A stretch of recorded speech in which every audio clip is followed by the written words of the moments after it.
like to welcome you all to our legislative preview with our advocates, people with a lot of experience. This today is an event put on by Educate Lawrence, and if you have not heard of us, we are an advocacy group for public education, and I'm going to read our mission statement because I don't have it memorized yet. We are a community advocacy group dedicated to educating Lawrence citizens about legislation affecting public schools and advocating for full and fair funding to educate Lawrence children. And if you want to know a little bit more about us, we have a website and we've got a sheet in the back that gives some background. We've been together as a group since 2015.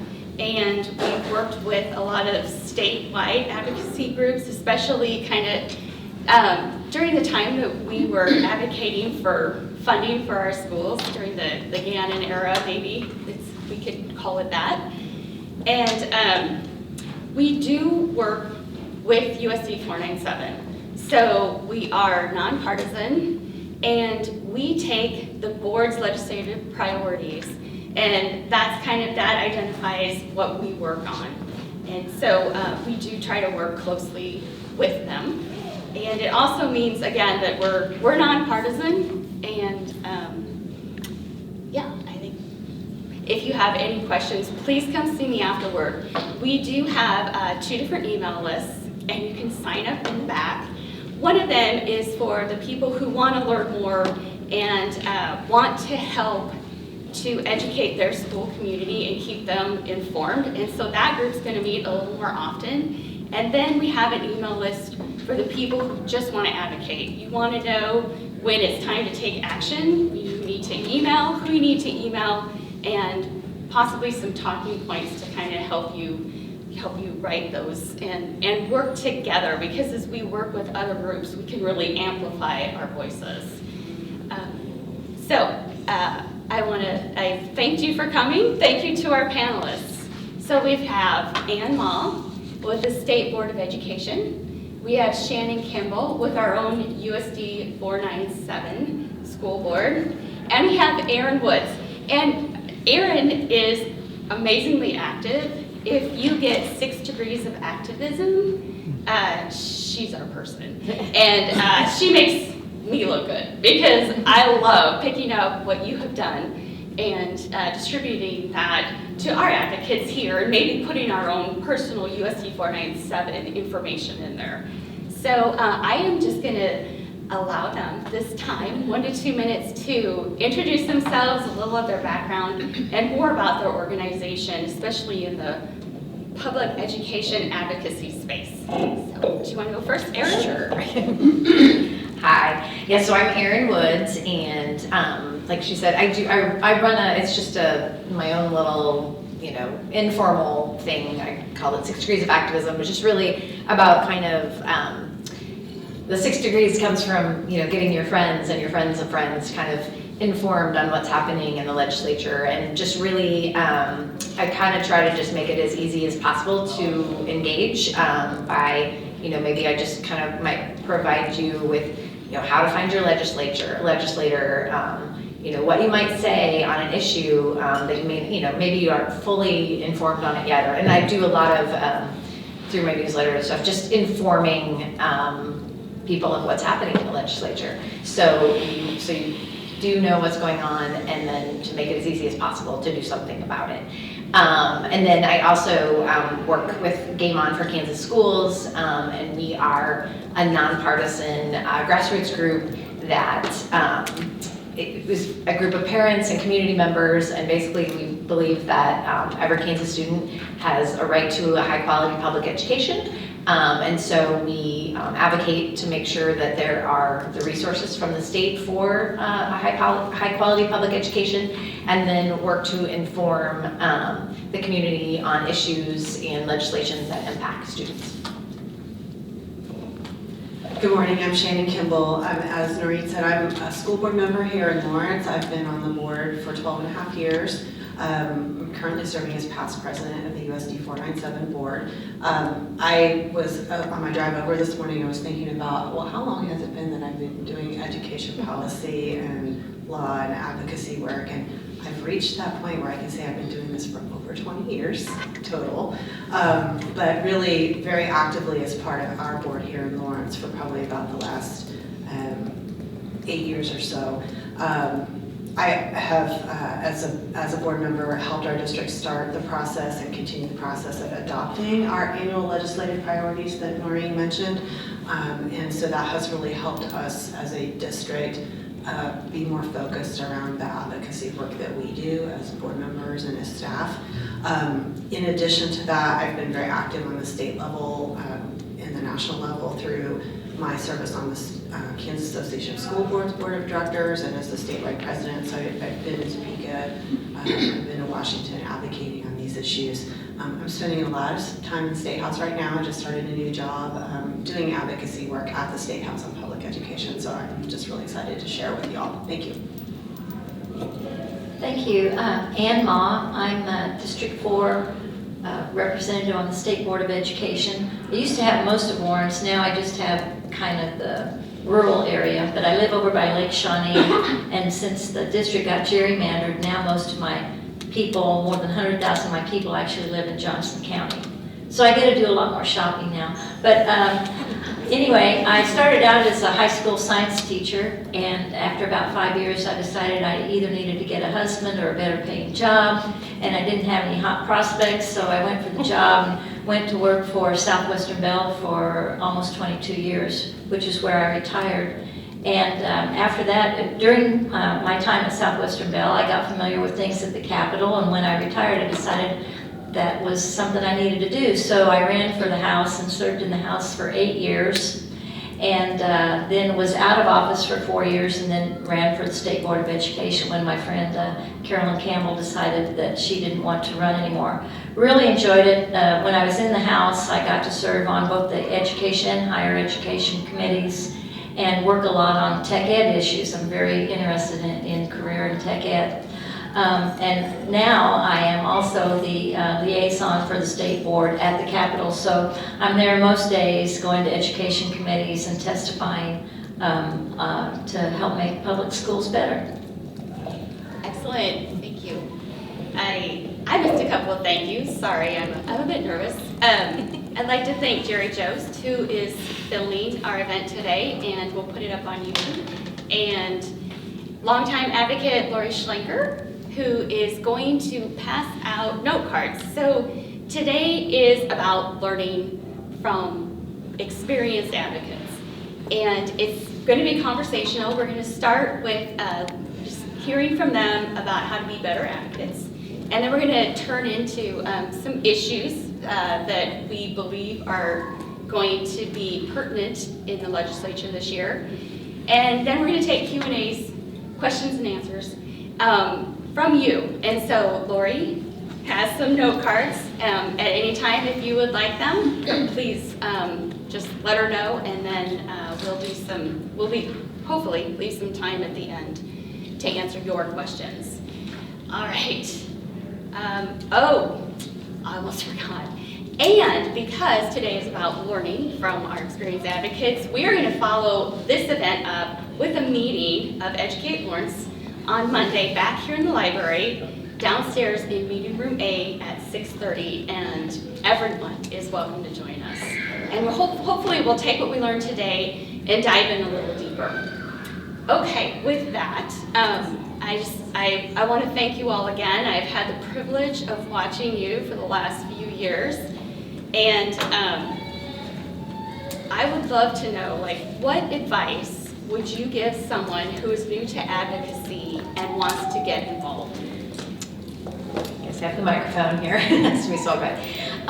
Yeah, I think the first step, an important first step, is to not be nervous about an issue if you feel like you don't know about it. I mean, just taking that first step to learn. I know that for me, education became an issue. I was on PTA, and I had a wonderful legislative liaison who shared, all the stuff going on in the state. And that was one thing I didn't realize at the time how important what happens at the state is to public education. So I just wanted to start learning more. So I went to a Game On meeting, and I would probably say for, I don't know, the first year and a half to 2 years, I feel like I just listened a lot, I just learned.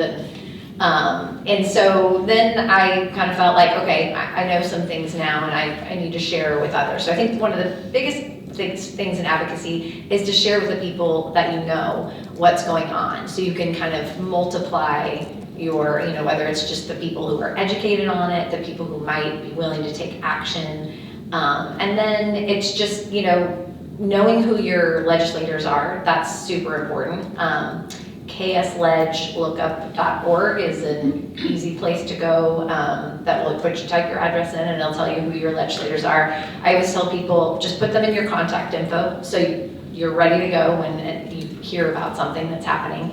And then, taking the steps to make a phone call, to send an email. I think that's why I kind of started my little informal group, is I realized for the first time I had to take an action step that it was nerve-wracking for me. And I was like, I don't know what to say, so that's what I've sort of kind of, my whole point is to try to make it as easy as possible for people. So maybe it's easy for you, but maybe realize it's not easy for a friend. So help them out, but just kind of help others get active. I think anything we can do to multiply our efforts is huge. But yeah, writing, emailing your legislators, testimony, just kind of knowing the process, starting to understand that, like the different steps in the process where you can have an impact, whether that's testimony, sending an email, the elections in November. Those are probably one of the most important, making sure we get pro-public education legislators in office. So, and that comes down to educating your friends, getting your friends out to vote. I think that it's another thing I'm involved in, is a group called Voter to Voter, which is all about getting your friends to vote. And it's really surprising how many people you think vote in every election, but don't vote all the way down the ballot. So just educating friends, amplifying groups on social media. Game On for Kansas Schools has a lot of good information. Educate more, anything you can do to kind of amplify the messaging about public schools. Thanks. I think Erin hit on some of the big things I would advise someone who's new and wants to start getting involved. First of all, find some supportive resources that you can follow to learn about the issues, and that provide tips about how to easily start taking steps. So Erin's newsletter, as an advocate, before I started this new work that I'm doing, I used your emails a lot. So I think that's really great. There's a couple of other things I would add to that. Personal stories are powerful for legislators, and especially if you have something in your experience that you can share that's positive, that helps them understand the importance of public education and the impact that it has, and that there are successes. If you can share those things along with your message of, and because I value that important thing, this is why I don't want you to do X, or I don't want you to do Y, I think that's really helpful. One of the things that I think we all need to be working on is arming people with good information repeatedly, so that when they hear the disinformation that is really rampant in the State House, I will tell you, they pause and say, that doesn't go along with the personal experience that I have heard from my student's second grade teacher, or from my friend that lives up the street who's really active with public schools, or from the person I know who's on my local board of education. It will cause them to pause, and that will help push back on that disinformation. So I guess those are a couple of things I would suggest, in addition to all the things Erin already shared. Thank you. One thing I always tell people is to start early. If you haven't met your legislator, once they get to the Capitol, they're crazy busy. So you need to develop those relationships in between sessions. You need to be contacting them all year long so that when they hear from you during the session, they go, oh, I know who this is. This is not just some stranger writing to me, wanting something from me right now. So I'd say start early, and then, as others have said here, find partners, like groups. You've got Educate Lawrence, you've got Game On, you've got the Blue Valley Parents. There are quite a few really around this area that are involved in education, if that's the thing that you're mainly interested in. And you can read what they're doing, you can follow them on Facebook or other social media, so you know maybe you missed an issue, but they caught it. That's why I depend on, at the Department of Education, we have a really good group in school finance that tracks all the legislation for us, and there's always somebody from KSE staff that goes to all the hearings, but already the list of bills on education or education related is up to 3 pages, and you can find that at ksde.org. If you go in under finance and look at school finance, and then they'll have legislation, because you don't always think about it, but a lot of times education is related to other things like taxes. There might be a bill that would really impact education and taxes, like tax credits for school vouchers and that kind of thing. That might be related to capers, like there's a bill out already to change the wait time after you retire from capers for when you can go back to teach. So some of the things I'm not thinking of, our staff is always thinking of. So again, good resources. Pick your battles. You can't fight everything. You might, just one thing about maybe school vouchers is the thing you really want to track, or quality teachers is something you really want to track. You know, you can't fight every battle, so pick the one you're really, really interested in and do your homework, so that when you do talk to people, not only can you ask the first question, but then you can ask the follow-up question, because they'll always be able to answer your first question. But when you really peel back the onion and get into things with your legislator, that's when you can really have an impact. So then be ready to act. I know that you guys and your newsletter always has some really good things about, here, this is going on now, now's the time to write, so that you're timely in what you're telling people, because things move really fast. I mean, it might seem slow, and then bang, you got 6 bills coming up, and we've all got to scramble and get testimony. And some of them do like to play this game where we're having a hearing on Monday and testimony's due today. So, you know, that's happened already a couple of times. We're only a few weeks into the session. Yesterday. Yeah, yesterday, like, yeah, I filed 2-paragraph testimony yesterday for a hearing on Monday. I'm gonna have a lot to say on Monday besides those 2 paragraphs, but anyway, I got my testimony in. So anyway, we really do need advocates, particularly your legislator wants to hear from you, not people from outside the district, so make sure you know who they are and how to reach them. I was just gonna add a couple things that I forgot. I just wanted to say that KASB, Kansas Associated School Boards, is a really good group to follow as well. And Shannon Kimball, and then Leah Fleiter on Twitter. So they are in the education committee meetings during the week, and they kind of live tweet what's happening, and that's a really good source of information for me. I should have mentioned, we do a Facebook Live update many evenings that's like 10 minutes or less, and you can go on the KASB Facebook page and watch those, and we'll give you a rundown of what's happened that day. I'm also a podcaster now, and we are releasing a podcast every Friday afternoon. It's we try to keep it at around 20 minutes, and we recap what happened during the week, what actions we took, and what we see coming up the next week. So that's another, if you're into podcasts, kind of a short way to get a summary of things that are going on from school board member perspective that are important. And oftentimes you'll find Educate Orange just picks up those resources and puts them out on our Facebook. I would love to put them out on other social media, and that's something that hopefully we can talk about on Monday. Facebook's about all I can do with my time, but I would love to bring in more people and be able to do more. So thank you for that.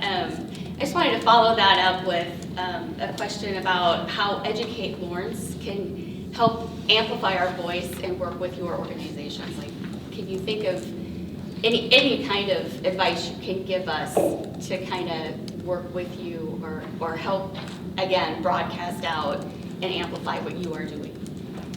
Oh, I guess originally I thought the question was kind of more like, how can you guys, broaden your reach or whatever? So I had some notes on that I'll just touch on take too. that. But no, I mean, and I don't know all of what you guys do, but you mentioned social media, and I'm kind of the same. I'm on Facebook, and it's harder it takes a lot of time to do all the things. So, Game On is on Facebook and Twitter, and I think that's really helpful. And I just forced us onto Instagram as well, because what I'm finding is that a lot of the younger parents who are, have kids in school now, that's where they're at. So I was going to suggest it's hard, but if you have somebody, and it's not a platform that I was as familiar with. I'm on it, but I don't, so I'm just finding my way through and kind of trying to take what we've got on the Facebook page over to Instagram. But anyways, I think that would be a really good place to be.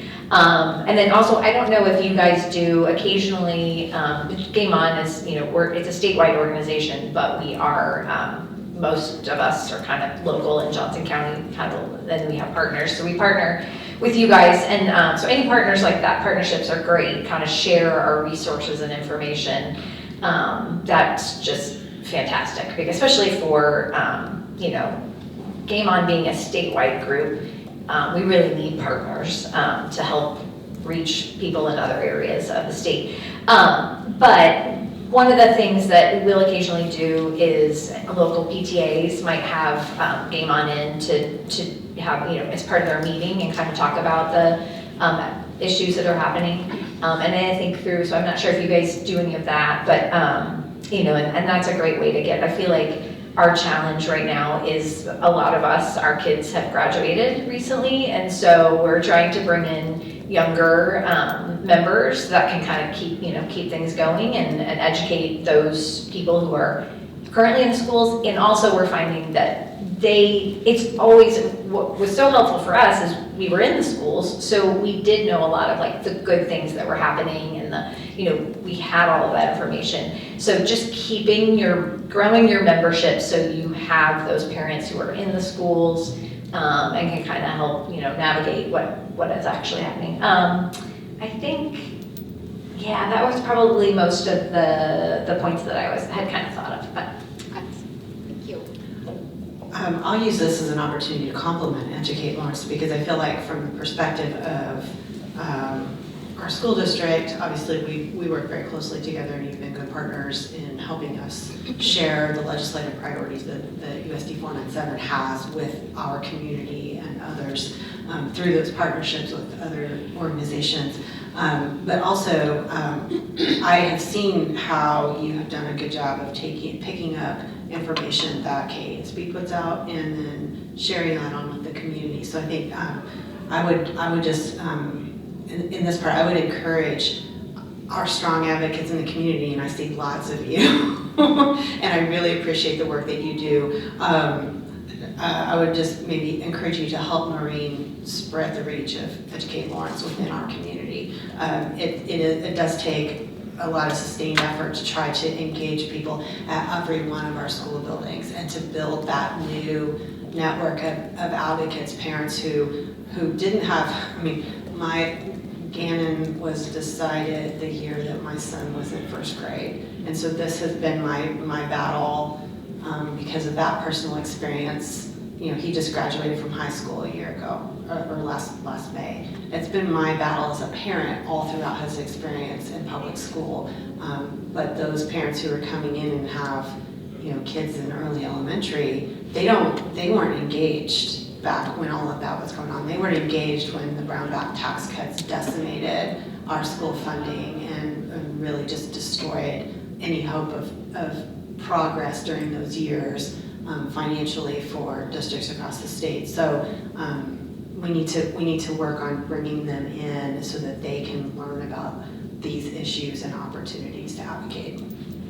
Thank you. And I'll just reiterate, the best thing you can do is to increase your credibility and increase your reach.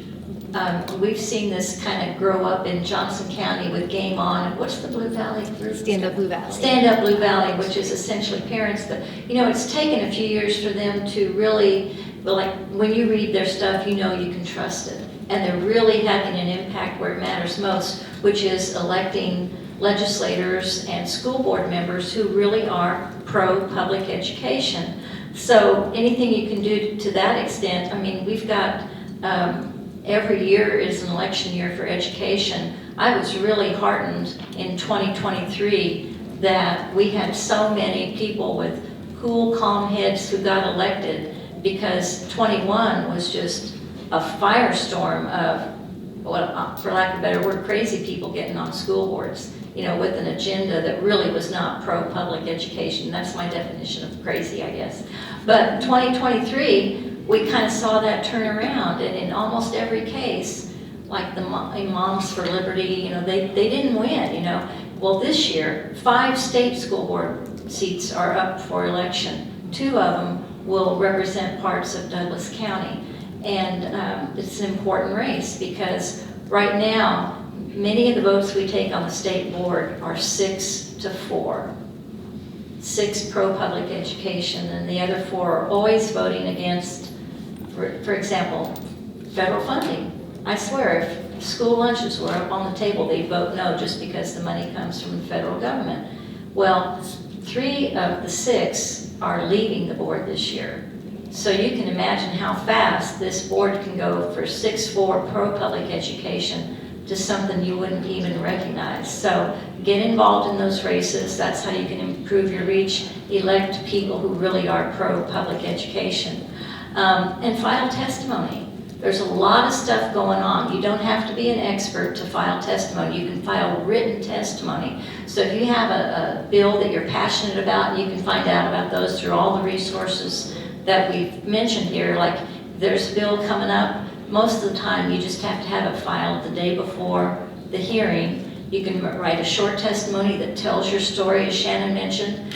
They love to hear stories, real stories from real people about why we should have this bill or not have this bill.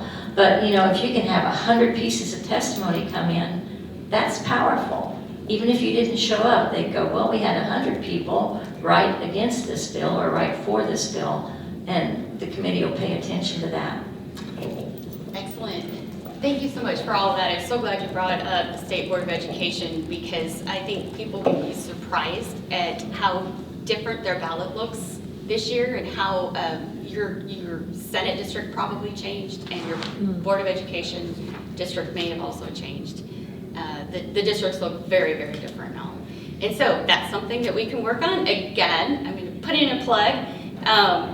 My goal really is to empower you, to empower our citizens. So please come on Monday and educate Lawrence how we can do that and how we can work together in our community. Okay, wow, we're doing great for time. I want to congratulate all of you, and thank you for that. I always get nervous when we get behind.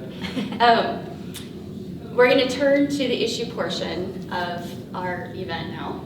And as I mentioned earlier, the mission of Educate Lawrence is to advocate for full and fair funding for our public schools in Kansas.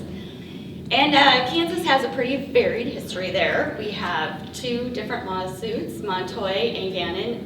But in 2024, we're now 2 years under the direction of Governor Kelly of full funding. However, we need to remain vigilant. That doesn't mean we're done. And I know that there are issues out there that could affect and are affecting our public school funding. So I'm going to start with the big one that we've heard about all summer, which was special education. So the federal government set a goal of funding 40% of the cost of special education. And then Kansas law says that Kansas will pay 92% of the additional costs.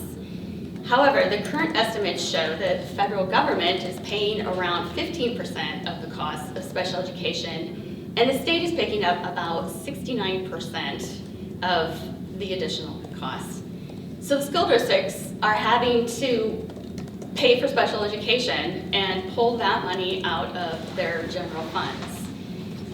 You know, that's math. That's just, it seems like it should be cut and dry, and the state has had 2 years now of a special education task force. So And that seems very positive. So how can advocates help in this movement of special education and advocating for full funding under the obligation of the state? Yeah, I think this seems to be the issue that this is the year to push for it. I mean, we push for it every year, but there seems to be a lot of momentum behind it. So I think contacting your legislators, and one of the things I recommend too, when you're contacting your legislators, I don't know, some of us, I have a very pro-public education legislator, so, I know they're behind the full funding of special education. So what value does my email have? I mean, I've talked to legislators, they still want those emails from people, even if they already are supporting that issue. It helps them to show their colleagues, look, I'm getting all these emails. But the one thing that I like to encourage people to do as well is to copy both the majority and minority leaders in the House and the Senate on those emails. So then they can also see kind of if there's a groundswell of public support for something or a groundswell of public support against something. So that's one thing I would recommend, but definitely we just need to be emailing our legislators and putting as much pressure as we can on them so they can understand that Kansans understand the situation. They understand that we had a court case that has now fully funded general education, as long as they continue to fund it, as the courts said. But we have an underfunding in special education, and it has not been funded to the 92% level since 2011. So this has been eating away, and every year it's less than that shortfall in funding is getting larger and larger. So it's been eating away at those restored funds that earlier Shannon was talking about how, my kids were the exact same. They lived through schools that were underfunded. And so now we're finally got those restoration dollars. I believe last year was the first year that the phase-in of those general education funding dollars finally was at the constitutional level. So that's where we're at now. But this underfunding of SPED is eating away at those restored dollars. So we're still having an issue. I think it's 173 million for fiscal year 2024 is what's estimated for that shortage of SPED. So, it's just about making sure that your legislators know, and again, that means talking to your friends. Thinking about the other thing that I try to do and try to get people in my area where we have, pro-public education legislators, think about your friends who live in different areas and reach out to them. Because you have to amplify your reach and you have to get to those legislators that maybe aren't as pro-public education or, are on the fence, and they need to understand that Kansans want fully funded schools, which means fully funding special education as well. So I'm wearing my billboard about this. I wear this every day now, fully funded SPED. So I have some handouts actually that I just remembered were in my bag. These are special education facts about USD 497. In the 22-23 school year, we spent $25.6 million on special education.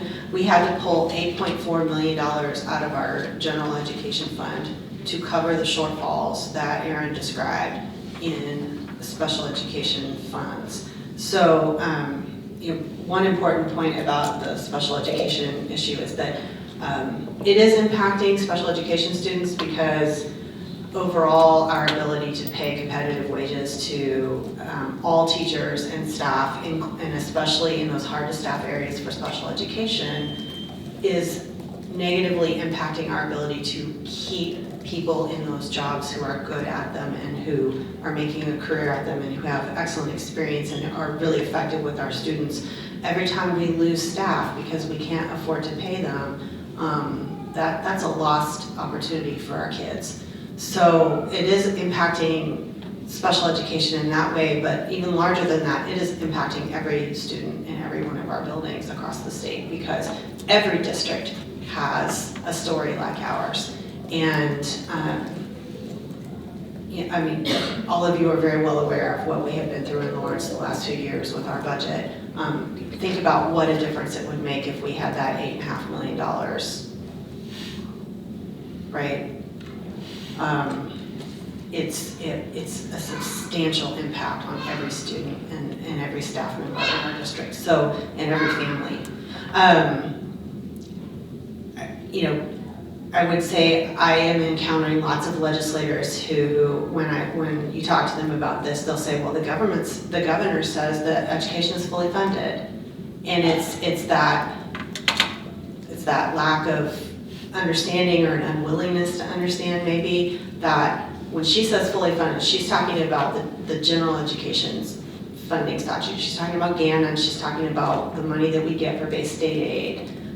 Special education is a separate statute. It was not part of the GAN case. And so that's kind of the shenanigans that get played in the conversation, right? Yeah, so if you get that response, you can say, well, yes, and I'm very glad that the governor has fully funded general education, but the legislature has not fully funded special education since 2011.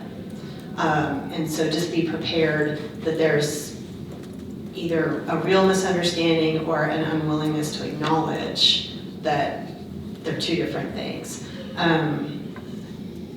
You know, you may get the comment that we can't afford to do it, and I would just say that that's, given that our legislature in record time this last week managed to pass a tax bill that would cost our state $1.5 billion over the next 3 years, we have the money to do this. It's that we lack the political will to do it. And so that is where we have to push. So I think I'll stop there. Yeah, I think again, knowing the numbers for your district is very important. Douglas County isn't out of this game. You have a state senator who will not vote to fund special education and needs to be hammered every day about it. And he needs to know that this is important and what it's costing your district. You could get the same information. He also represents Baldwin City. Find out what that costs and just hammer this guy every day about the shortfall that's being created and how general education kids are being shortcut in their services, because special education, it's not a, well, we'll take care of these kids if we can. You have to do it. You have to fund. So it's not like we have a choice about whether or not to take care of the services that special education kids need. We have to do it. It's an unfunded mandate from the federal government and also now from your state government. So know the facts, talk to them all the time, and just keep hammering them. Thank you. And these are back in the back. They're just not quite as colorful and pretty. Thank you. I'm so glad that you mentioned that, because yes, our Senate districts changed greatly. And again, I think people will be surprised by who's on their ballot. And as for me, my Senate district changed. And so this year, I'm watching who I will be voting for. I know who's running in my district. My district is now Senate District 3, and we have someone on both sides of the political spectrum running in that district. And I'll tell you, I know that I didn't vote for, and they're not considered to be my representative, but that's where my vote is. This year, every legislator is up for re-election. Every House member and every senator. And so it's a great year to pay attention, and it's a great year to write them. Okay, thank you so much. So, talking about school funding, it seems like one of the other big issues is always vouchers. On one side of the issue, you hear school choice, and on the other side, you hear that public funds should go to public schools, not private schools. So since 2015, we have had tax incentives for scholarships and state money for grants, and it's expanded every year. So can you help us understand just like why there's this push for vouchers and or voucher type programs? Because we even saw a new one introduced last year. We don't have it. It did not become law, but it could come back. And how does this affect our public schools? Or there's so much with And you don't all have to speak for each of these, you can just. Yeah, gotcha. Okay. Yeah, I mean, hopefully most of you, are aware that vouchers divert our public tax dollars to private schools, and the program that they tried to pass last year was also going to go to homeschools. And really it's all about, it undermines the funding and puts the funding of our public schools at risk.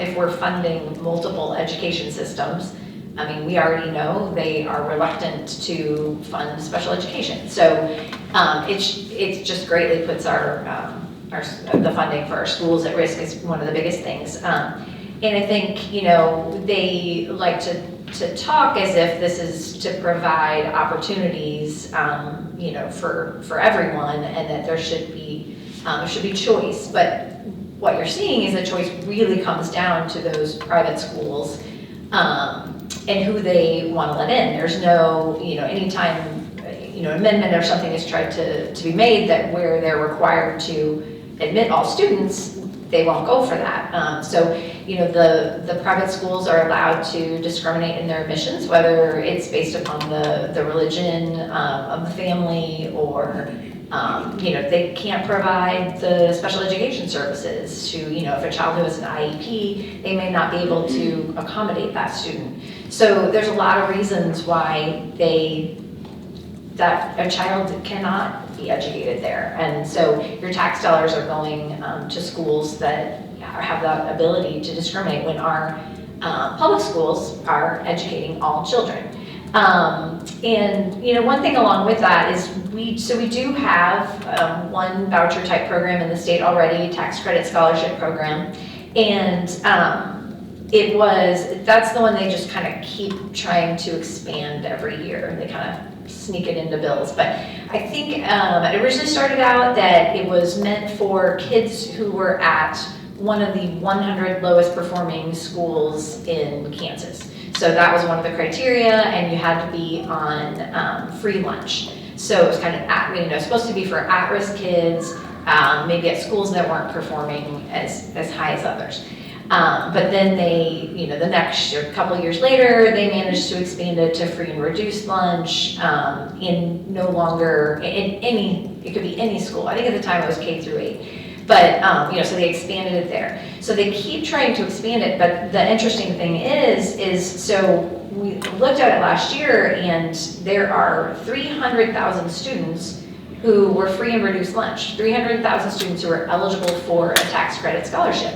Yet only 1,300 students were receiving a tax scholarship. And we don't have the data to know how many students applied for a tax credit scholarship. Were they turned down, or is it a matter of parents aren't seeing the need? There's no need for expansion. They can't demonstrate a need for these vouchers, yet they're continually trying to pass them. And what we're seeing in other states is, like Arizona, a great majority of the parents who are now receiving these education savings account vouchers that they have there were already attending private school. So they were already people who, one way or another were affording that ability to send to make that choice and send their kids. It's just not really everything they say it is about, I think, but. So to build on to what Erin was saying, the short version of the talking points is vouchers are welfare for the already wealthy, right? The data from other states that have vastly expanded these programs is really clear. Arkansas just did this last year. 95% of the families using the voucher program in Arkansas were already attending private school. Iowa, similar circumstances. I think it was well over 67% of the kids using vouchers in Iowa this year had never attended a public school before. Same kind of data coming out of Arizona. You can also look at Wisconsin and Florida and see similar trends. In many cases, Wisconsin is a good one where they've expanded these programs. What you see develop is kind of a system where the vouchers are propping up subprime education institutions, pop-up schools and storefronts, empty storefronts, and strip malls. Most voucher programs nearly all the voucher programs in existence now across the country have no academic accountability requirements. Those kids are not required to take state assessments. The schools are not held to any of the same standards that public schools are held to. And so you have a system that develops where public dollars are going to an education system that is completely unaccountable for the way that they spend the money and the outcomes. Whereas on the flip side, our public schools are accountable for all of those things to you as parents and taxpayers. So, it's just really hard to understand why there's such a double standard in these conversations, right? That's frustrating.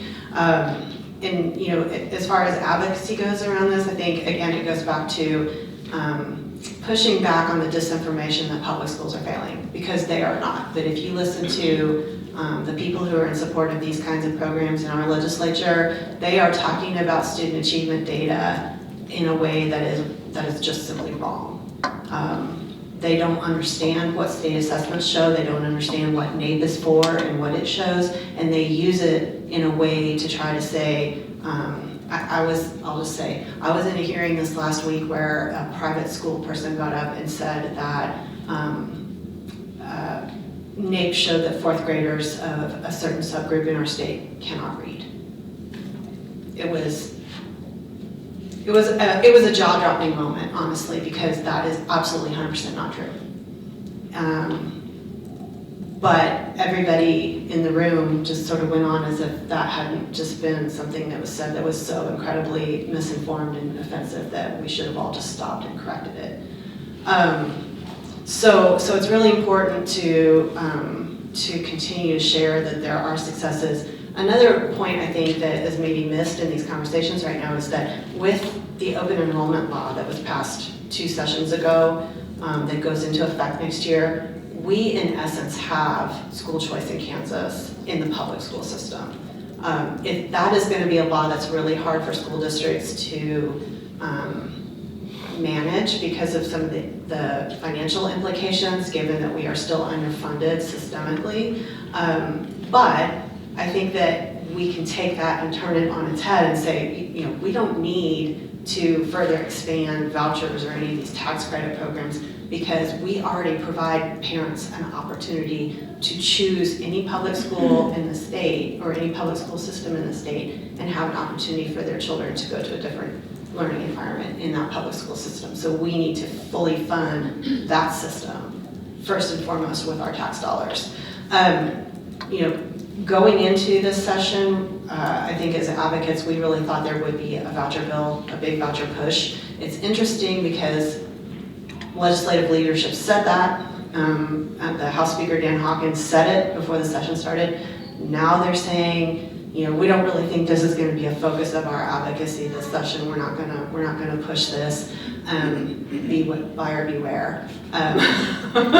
I really think that this is an issue that they are going to try to downplay, and then we are going to see some sort of tax credit, tax savings account thing thrown into the mix late in the session, probably through a bill in one of the tax committees rather than in the education committees, because then it kind of, you can slip it in. There's lots of tax legislation that's sitting out there that they can use to put something like this in and get it into a conference committee without ever having a public hearing on it. So for our part, we're going to continue talking about this as if it is something that we fully expect to see coming up in the legislature, just so that we can inoculate legislators against the disinformation that comes along with it.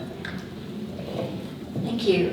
Well, the problem with school choice is it's just that, it's the school's choice. It's really not the parent's choice. Let me just give you one example. There's one school, private school in Topeka, that receives money from these grants. If you want to go there, you have to provide 2 years grades and 2 years assessment scores with your application. And then they will test you additionally to make sure your child is up to speed. They took it down off their website. Their website used to say if you're a 9th grader and you're not already taking advanced classes, you might want to think about not coming here, because we don't do remediation. If you need remediation, you are all on your own.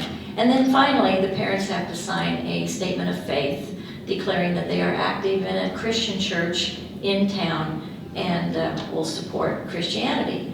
So clearly, and also, yeah, you can't have any emotional problems either. So, you know, I have a friend who advocates for that school, and she was saying, well, I have a friend whose little boy got stabbed in the hand by another kid in school. Wouldn't it be great if that little boy who got stabbed could come over to our school? And I said, well, maybe the one who really needs help is the kid who did the stabbing. Could he come over to your school? Well, no, we wouldn't know what to do with that kid. And I go, well, that's my point. And when you private schools are ready to step up and do everything and deal with everything that public schools have to deal with, we can talk about that. But, you know, this was never about the kids. It's all political. In Kansas, it's driven by groups that are directly related to the Kochs. Now we're down to really one Koch brother. I keep wanting to say the Kochs, but Charles Koch's the only one really left. But the guy, he's truly a free market guy, and he truly believes that the best thing for education is competition.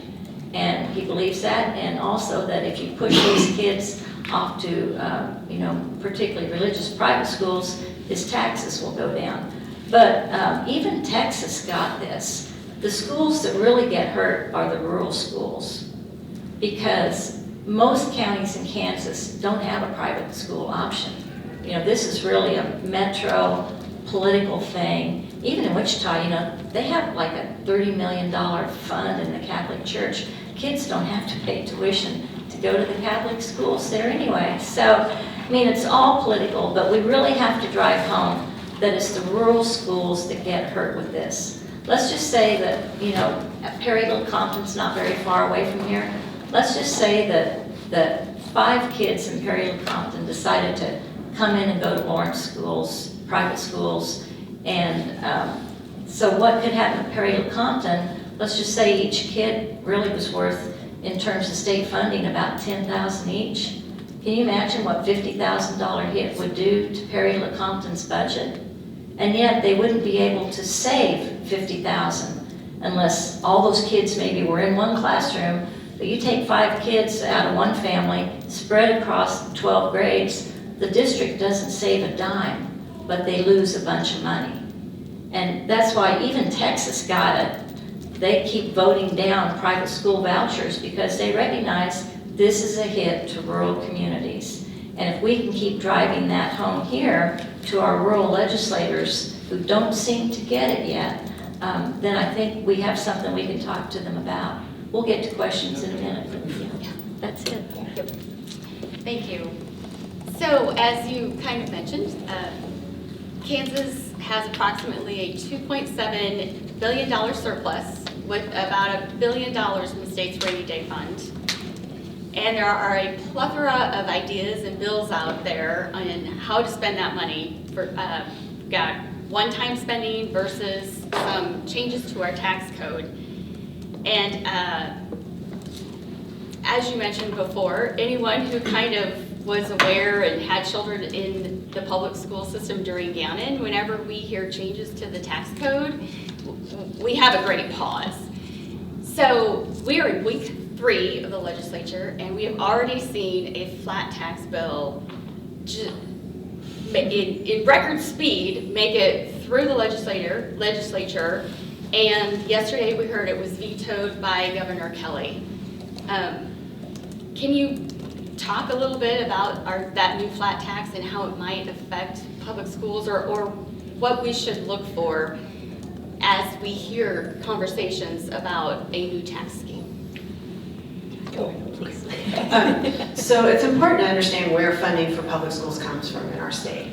About 60% of the state general fund money that goes to public schools comes from income tax. So anytime the legislature is talking about substantially decreasing the revenues that they bring in for income tax, given that state K through 12 spending is right around, you can correct me if I'm wrong, right around 50% of the state general fund, you can't balance the state general fund if you have significantly reduced your ability to bring in that 60% of revenue that funds it.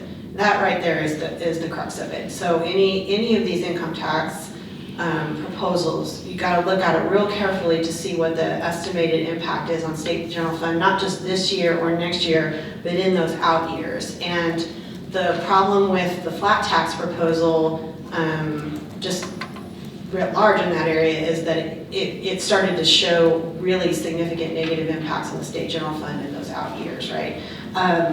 Not to mention that when you looked at the runs for what that would actually do for individual taxpayers, yes, it gave significant tax relief to the very lowest taxpayers. That's a good thing. But unfortunately, once you hit about $30,000 of income, if you're a married couple with no kids, filing your taxes between about $30,000 a year and $80,000 a year, which if you think about our staff in USD 497, that's a lot of our teachers, right? And a lot of our staff are in between, you know, they were gonna get 75 cents in tax relief out of that bill. 75 cents. And then when you got way up to the other end, big tax relief for people who really don't need that kind of tax relief. So real negative impact on the funds available for schools. Yeah, there was an estimate that Charles Koch would save over $800,000.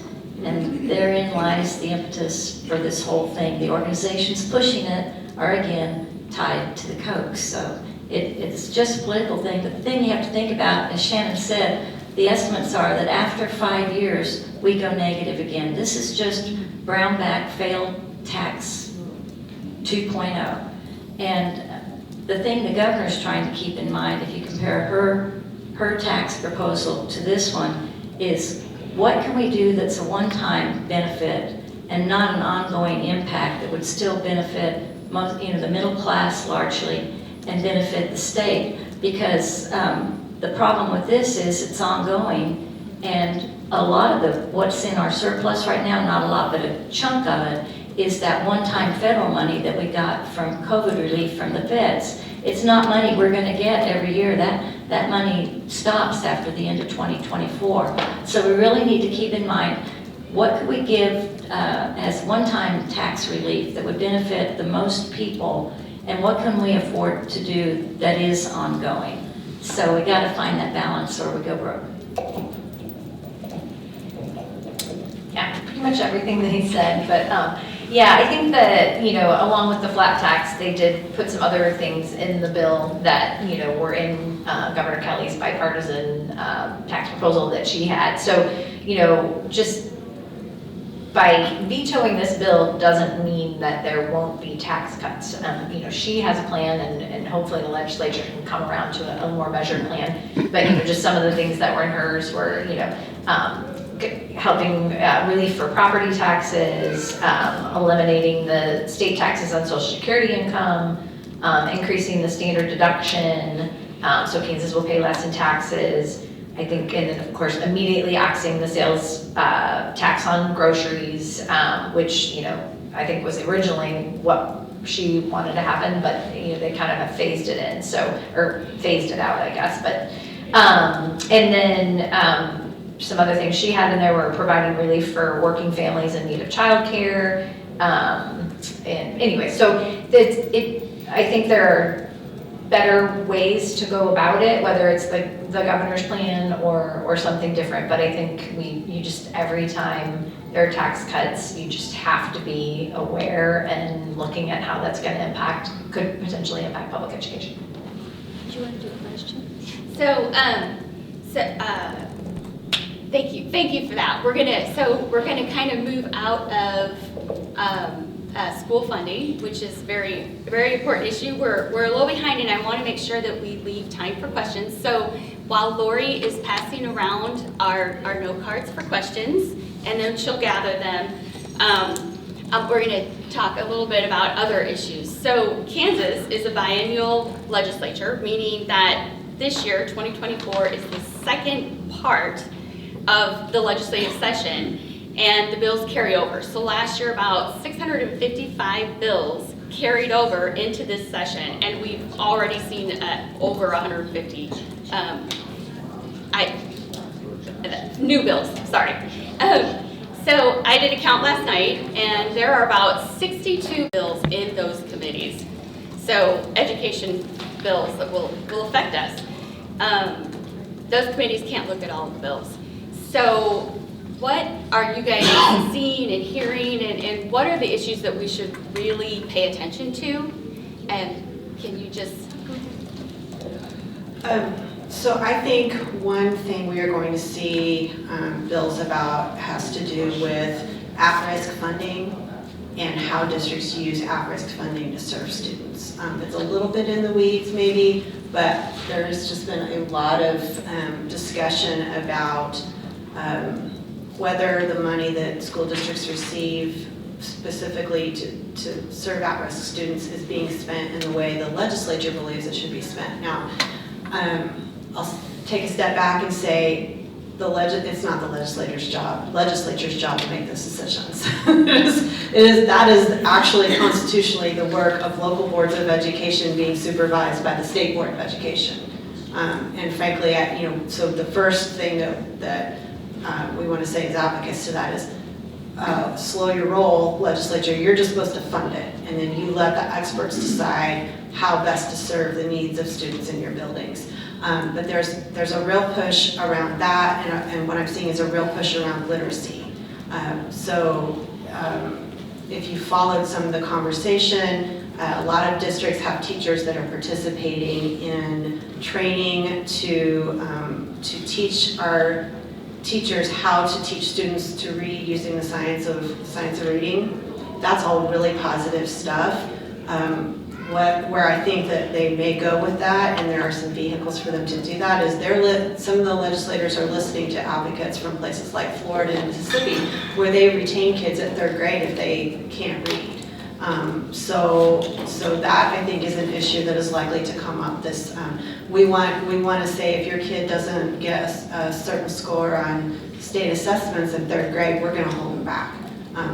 The research says that that's damaging to kids, and it does not help them learn to read. So, yeah. Thank you. Kansas is unusual and almost unique in that the State Board of Education is in the state constitution.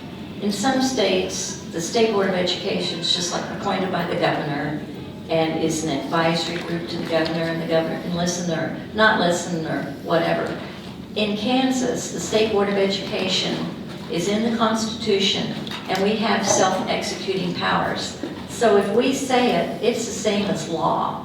That's why a lot of times we get in a tiff with the legislature about where do you stop and where do we start. It's the legislature's job to fund education, and there's an accountability measure that comes with that. We understand that, but it's the State Board of Education's job to run the operations of the school. And there have been several court cases that lay out that yes, you do licensure, you do accreditation, and you do, assessments and all these things. You set standards, that's your job. But yet, like, for example, there's a bill coming up that wants to require us to take teachers from out of state who have got alternate licensures, like off the back of a Wheaties box, or they're in Florida, if you're the spouse of a military person, you can get a teaching degree. So these are the things where I go, no, I don't think so, that's our job, let us do it. So to me, the biggest thing that I'm battling this year is helping them figure out which lane they're in and stay there,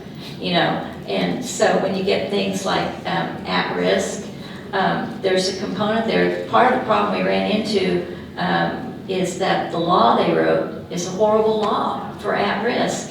It limits the number of programs we could actually authorize to a very, very, very short list. As a result, for the last several years, the State Board of Education has kind of been breaking the law so we could actually provide a robust list of programs to the schools. And we're going to have our own proposal to solve the at-risk law problem. And there's several problems, I'm not going to get into all of them, but we are going to discuss that at our February meeting and put a proposal out there. And literacy, again, how we handle literacy in the schools is really up to the State Board of Education. We started a new program and a new push back in 2020 to move towards structured literacy, which has been agreed to by the entire education community as being the best way to go. And the legislature agreed to that, but they didn't fund the training for it. So finally, when we got our federal COVID money, the State Board of Education put $15 million into training for that. But again, as Shannon said, literacy is a big issue, but we've got it. We don't need them writing any laws about what we can do with third graders, or, you know, they should let us pick the programs for at-risk rather than saying, well, that broke the law. Yeah, but that's a pretty good program, you know. So anyway, we'll see. We'd just like them to do the one job that they have to do with education, which is to properly fund it, which is also in the Constitution.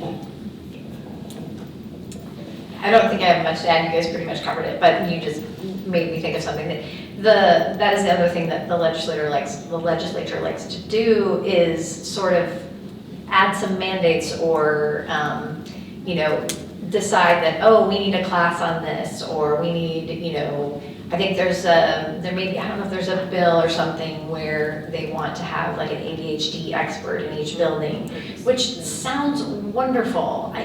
You know, we would love for our kids, our schools, to be able to provide all services to our students, but they're limited by the funding they get. So what they're just kind of famous for is adding things in. It's not their job, but they like to add those things in, and then they don't provide the funding for it. So again, that just becomes, you know, more funding that the districts somehow have to figure out a way to pay for, and it ends up cutting other things. So when they're adding those things, you kind of have to ask yourself, well, what are we going to have to take away in order to do that? So that's just something to think about when you hear these really, really great sounding things that they're looking to do. It's just not always the best thing if they're not going to fund it.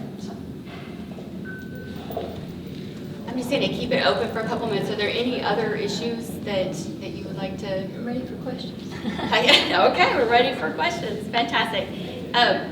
So we've got some questions that are, I think we have time enough to answer, like right here, right now. And if you have a question that might be longer, would the three of you mind staying with us for just a few minutes afterwards and maybe discuss those? Okay, awesome. Thank you so much. The first one is, Shannon, please share the name of the podcast that you are part of. And we have picked that up on the Educate Lawrence Facebook, but not everyone is on Facebook. It's called The Advocate. So, and I believe it is available in all the places you get your podcasts. So. I usually get it off the KASB website. I found it on, whatever. What's the Apple version? Oh, Apple Podcasts? Yeah, whatever. Yeah. My app on my phone. Nice. I'll just note, it's a really confusing time finding your senator at this point in time that is actually representing you right now in the 2024 legislation versus who's going to be on your ballot. It's frustrating me because I like to, tell people, go here and look and find out who you need to be talking to. I mean, I guess the best thing right now, like I mentioned ksledgelookup.org, and really any site out there that I've found, they're all telling you right now they're telling you your senator based upon the 2025 maps. So it's possible if you're sending there's, you can go out to if you go up to the KS Ledge website and you go under the Senate tab, there is and you go down, it does show the current maps and then the 2025 maps. So you could look at the current maps and you could, go through there and try to figure out who is representing you. It might be a little bit of a task, but I've also had trouble getting those to pull up, and I've been asking somebody to fix that. It could be fixed, I haven't checked. But I think no matter what, you're still going to be reaching out to that person that's going to be on your ballot likely. So, they're going to care what you think, even if maybe they aren't technically the person that's currently representing you. But it's a little confusing.